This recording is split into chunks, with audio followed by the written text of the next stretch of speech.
Hi, welcome to Aced B academy. Aced B അക്കാഡമിയുടെ പുതിയൊരു വീഡിയോയിലേക്ക് എല്ലാവർക്കും സ്വാഗതം. എൻ്റെ പേര് അനുരാജ്. ഞാനിന്ന് വന്നിരിക്കുന്നത് നമ്മൾ LSGD സെക്രട്ടറി എന്ന് പറയുന്ന പോസ്റ്റ് ഉണ്ടല്ലോ, ആ പോസ്റ്റിനെ കുറിച്ച് കുറച്ച് കാര്യങ്ങൾ സംസാരിക്കാൻ വേണ്ടിയിട്ടാണ്. അതിൻ്റെ നോട്ടിഫിക്കേഷൻ വന്നു എന്ന് ചോദിച്ചു കഴിഞ്ഞാൽ ഇതുവരെ വന്നിട്ടില്ല.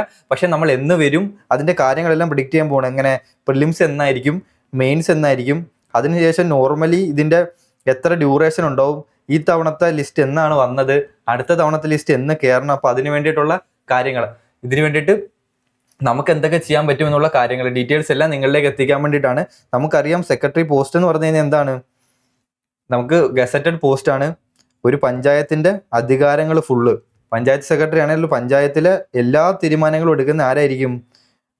ഒഫീഷ്യലി തീരുമാനം എടുക്കാൻ കേപ്പബിൾ ആയിട്ടുള്ള ആള് സെക്രട്ടറി ആയിരിക്കും. അപ്പൊ അത്രയും പവർഫുൾ ആയിട്ടുള്ള ഒരു ജോലിയാണ്. അപ്പൊ അതിന് വേണ്ടിയിട്ട് പഠിക്കുമ്പോഴും നമ്മൾ അത്രയും പവർഫുൾ ആയിട്ട് തന്നെ പഠിക്കേണ്ടി വരും. ഡിഗ്രി ലെവൽ എക്സാം ആണ്. അപ്പൊ നമുക്ക് ഇതിനെക്കുറിച്ചുള്ള ഡീറ്റെയിൽ കാര്യങ്ങളിലേക്ക് പോവാം. എന്താണ് നമ്മൾ പഠിക്കാൻ തുടങ്ങുമ്പോൾ നമ്മൾ ശ്രദ്ധിക്കേണ്ട കാര്യം എന്ന് പറഞ്ഞു കഴിഞ്ഞാൽ, നോട്ടിഫിക്കേഷനൊക്കെ വന്നിട്ട് ഇതേപോലെ നോട്ടിഫിക്കേഷൻ വന്നിട്ട് അല്ലെ എക്സാം ഡേറ്റ് വന്നിട്ട് നമ്മൾ പഠിക്കാൻ തുടങ്ങിക്കഴിഞ്ഞാൽ എന്ത് പറ്റും? നമ്മളും എല്ലാവരുടെ കൂടെയും മത്സരിക്കേണ്ടി വരും. അപ്പോൾ കോമ്പറ്റീഷൻ കൂടുതലായിരിക്കും.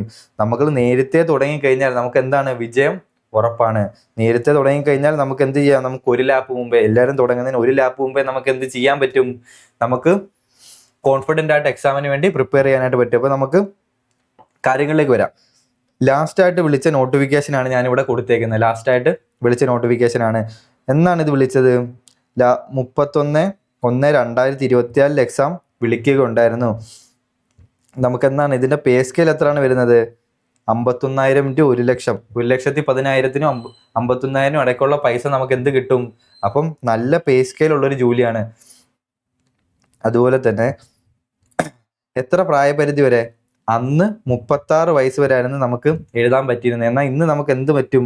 18 മുതൽ 40 വയസ്സ് വരെ നമുക്ക് എന്ത് ചെയ്യാൻ പറ്റും? നമുക്ക് ഈ എക്സാമിന് അപ്ലൈ ചെയ്യാനായിട്ട് പറ്റും. OBCക്കും SC STക്കും അതിനനുസരിച്ചുള്ള മാറ്റങ്ങൾ എങ്ങനെയാണ്? നമുക്ക് എല്ലാ നോട്ടിഫിക്കേഷൻ ഉള്ള പോലെ +3 +5 എന്ന് പറയുന്ന പോലെ OBCക്കും SC STക്കും എങ്ങനെ വയസ്സ് ഡിഫറൻസ് റിലാക്സേഷൻ ഉണ്ട്. അപ്പം അതിനുശേഷം ക്വാളിഫിക്കേഷൻ എന്താണ്? നമുക്ക് ഏതെങ്കിലും ഒരു ഡിഗ്രി മതി. ക്വാളിഫിക്കേഷൻ എന്താണ്? നമുക്ക് ഏതെങ്കിലും ഒരു ഡിഗ്രി നമുക്ക് ഉണ്ടായിരുന്നാൽ മതി. അപ്പോൾ നമുക്ക് ബാക്കി കാര്യങ്ങളിലേക്ക് പോകും. കഴിഞ്ഞ തവണ 4.7 ലക്ഷത്തിലധികം ആൾക്കാർ എക്സാം എഴുതാൻ വേണ്ടിയിട്ടുണ്ടായിരുന്നു. നമ്മുടെ പ്രിലിംസ് എന്നൊക്കെയാണ് നടന്നത്? കഴിഞ്ഞ പ്രാവശ്യത്തെ പ്രിലിംസ് 2024 മെയ് 11, മെയ് 25, ജൂൺ 15 ഈ ഡേറ്റുകളിലായിട്ടാണ് എന്ത് നടന്നിട്ടുണ്ടായിരുന്നത്? കഴിഞ്ഞ പ്രിലിംസ് നടന്നിട്ടുണ്ടായിരുന്നത്. കഴിഞ്ഞ പ്രിലിംസിന്റെ കട്ട് ഓഫ് ഏതിന്റെ? നമ്മുടെ സെക്രട്ടറി പോസ്റ്റിന്റെ കട്ട് ഓഫ് എത്രയാണെന്ന് വെച്ച് കഴിഞ്ഞാൽ 100-ൽ 49.74 ആയിരുന്നു. ക്വസ്റ്റ്യൻ കുറച്ച് ടഫായിരുന്നു. അതാണ് കട്ട് ഓഫ് ഇത്രയും കുറവ്. മനസ്സിലായില്ലേ? നമുക്ക് വേറെ പല എക്സാമിനും കട്ട് ഓഫ് നമ്മൾ നോക്കുമ്പോൾ 80+ ഒക്കെ കട്ട് ഓഫ് വരുന്നുണ്ടാവും. പക്ഷെ ആ എക്സാം എളുപ്പമായിരുന്നു. ഇവിടെ എക്സാം കുറച്ച് ടൈറ്റ് ആയിരുന്നു. എക്സാം ടൈറ്റ് ആകുമ്പോൾ കട്ട് ഓഫ് കുറയും. ഈ 4 ലക്ഷം പേര് എഴുതിയതിൽ എത്ര പേരാണ് ഷോർട്ട് ലിസ്റ്റ് ആയത്? 38,000 പേര് മാത്രമേ ഷോർട്ട് ലിസ്റ്റ് ആയിട്ടുള്ളൂ. അപ്പം നമ്മൾ നേരത്തെ പഠിച്ച് തുടങ്ങുന്നതിൻ്റെ തുടങ്ങേണ്ട ഇമ്പോർട്ടൻസ് അതിൽ നിന്ന് തന്നെ നമുക്ക് മനസ്സിലാവുന്നതാണ്. അപ്പം നമുക്ക് അടുത്ത കാര്യങ്ങളിലേക്ക് പോവാം. ഇതിൻ്റെ മെയിൻസ് എക്സാം നടന്നത്, പ്രിലിംസ് എന്ന് നടന്നു?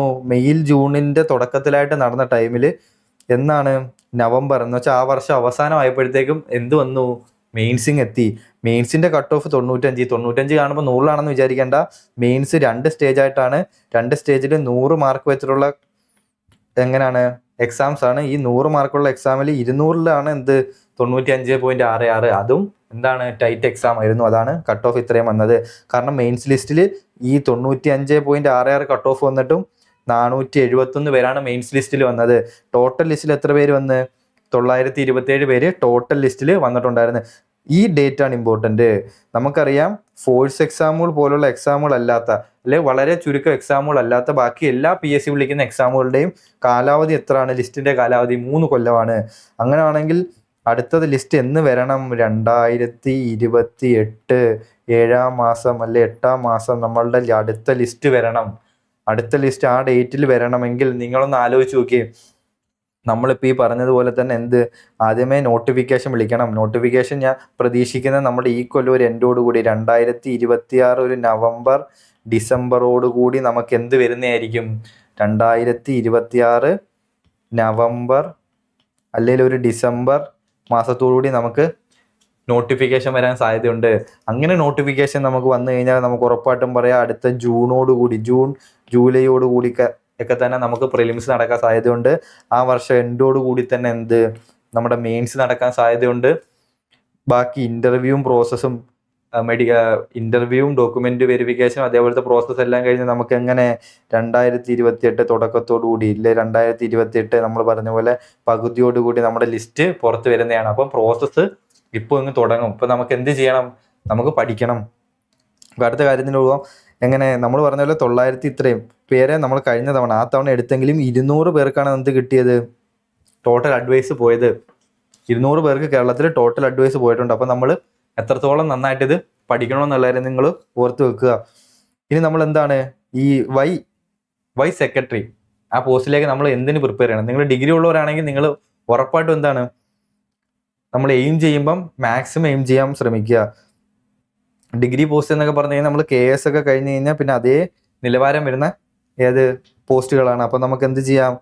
ഞാനിപ്പോൾ ജസ്റ്റ് ഒരു മനസ്സിലാക്കാൻ വേണ്ടിയിട്ട് സംഭവം ഇട്ടേ ഉള്ളൂ. ഇപ്പം നിങ്ങളൊരു LD ആയിട്ട് കയറുന്ന ഒരു വ്യക്തിയാണെന്ന് വെച്ചോ, നിങ്ങൾക്കൊരു LDയിൽ നിന്നും പ്രൊമോഷൻ ലഭിച്ച് നിങ്ങളൊരു സെക്രട്ടറി ആവണമെങ്കിൽ നിങ്ങൾക്ക് ഒരു 20-25 വർഷം ഇതിൽ കൂടിയെങ്കിലേ ഉള്ളൂ. ഇതിൽ കുറഞ്ഞൊരു ഡേറ്റിലേക്ക് നമുക്ക് വരില്ല. LD UD UD HC head ക്ലർക്കായി, ഹെഡ് ക്ലർക്ക് ജൂനിയർ സൂപ്രണ്ടായി, എന്താവണം പിന്നെ നമ്മുടെ അസിസ്റ്റന്റ് സെക്രട്ടറി ആവണമെങ്കിൽ എങ്ങനെ ഈ കാലയളവ് എന്ന് വെച്ചാൽ നമ്മുടെ ജീവിതത്തിന്റെ ഒരു വലിയ കാലയളവ് കഴിഞ്ഞതിന് ശേഷം മാത്രമേ നമുക്ക് പ്രൊമോഷൻ വഴി എന്ത് ചെയ്യാൻ പറ്റൂ? ആ പോസ്റ്റിലേക്കൊക്കെ നമുക്ക് എത്താൻ വേണ്ടിയിട്ട് പറ്റൂ. ഇത് നമ്മൾ പറഞ്ഞത് പ്രിലിംസിന്റെ സിലബസ് ആണ്. നമ്മൾ സിലബസ് എക്സ്പ്ലനേഷൻ എന്താണ് ഡീറ്റെയിൽഡ് ആയിട്ട് സിലബസ് നമ്മൾ വേറൊരു വീഡിയോയിൽ നിങ്ങളോട് ചർച്ച ചെയ്യുന്നതായിരിക്കും. ഇത് ജസ്റ്റ് നിങ്ങളെ ഒന്ന് കാണിക്കാൻ വേണ്ടിയിട്ടാണ്. നമുക്ക് എന്താണ് എല്ലാ ഡിഗ്രി പ്രിലിംസിനും ഉള്ള പോലെ തന്നെയാണ് ഇതിൻ്റെയും ടോപ്പിക്ക്. മെയിൻസിനാണ് ചെറിയ മാറ്റങ്ങൾ വരുന്നത്. മെയിൻസിന് 2 പേപ്പർ വരുന്നതായിരിക്കും. 2 പേപ്പറിലും 100 മാർക്ക് വെച്ചിട്ടായിരിക്കും അതിൻ്റെ എക്സാം കണ്ടക്ട് ചെയ്യാനായിട്ട് പോകുന്നത്. ഞാൻ പറഞ്ഞു വന്ന ഇത്രയും കാര്യമുള്ളൂ. ഈ വീഡിയോ കൊണ്ട് ഞാൻ ഉദ്ദേശിച്ച ഇത്രയും കാര്യം മാത്രമേ ഉള്ളൂ. നമ്മൾ നോട്ടിഫിക്കേഷൻ വന്ന ഒരു എക്സാമിന് പ്രിപ്പയർ ചെയ്യാൻ ശ്രമിക്കാണ്ട് എന്ത് ചെയ്യുക? മുൻകൂട്ടി ഇനി എന്തൊക്കെ എക്സാം വരുന്നുണ്ട്, എൻ്റെ മുമ്പിൽ ഇത്രയും ടൈമുണ്ട്, അപ്പോൾ ഒരു ലോങ് പ്ലാൻ നമുക്ക് ഉണ്ടാക്കാൻ വേണ്ടിയിട്ട് പറ്റും. എങ്ങനെ നമുക്ക് പഠിച്ചൊരു ജോലി മേടിക്കാൻ വേണ്ടിയിട്ട്. എൻ്റെ മുമ്പിൽ ഇനി ഒരു കൊല്ലമുണ്ട്. നിങ്ങൾ ഈ സെക്രട്ടറി എക്സാം പ്രിപ്പയർ ചെയ്യാൻ വേണ്ടിയിട്ട് ഉദ്ദേശിക്കുന്ന ആളാണെങ്കിൽ നിങ്ങളുടെ മുമ്പിൽ പഠിക്കാൻ ഒരു കൊല്ലമുണ്ട്. ഇതിപ്പം ജൂലൈ ആണ്. അടുത്ത ജൂൺ ജൂലൈയോടുകൂടിയാണ് എക്സാം വരുന്നത്. 0 ഒന്നും അറിയാത്ത ആളാണെങ്കിൽ പോലും നിങ്ങൾക്ക് PSC കുറിച്ച് ഒന്നും അറിയില്ല. നിങ്ങളിപ്പോൾ ഫൈനൽ ഇയറിന് പഠിച്ചുകൊണ്ടിരിക്കുകയാണ്. അങ്ങനെയുള്ള കുട്ടികളാണ്, ഡിഗ്രി ഫൈനൽ ഇയർ പഠിക്കുന്ന കുട്ടികളാണെങ്കിൽ പോലും നിങ്ങൾക്ക് എന്ത് ചെയ്യാൻ പറ്റും?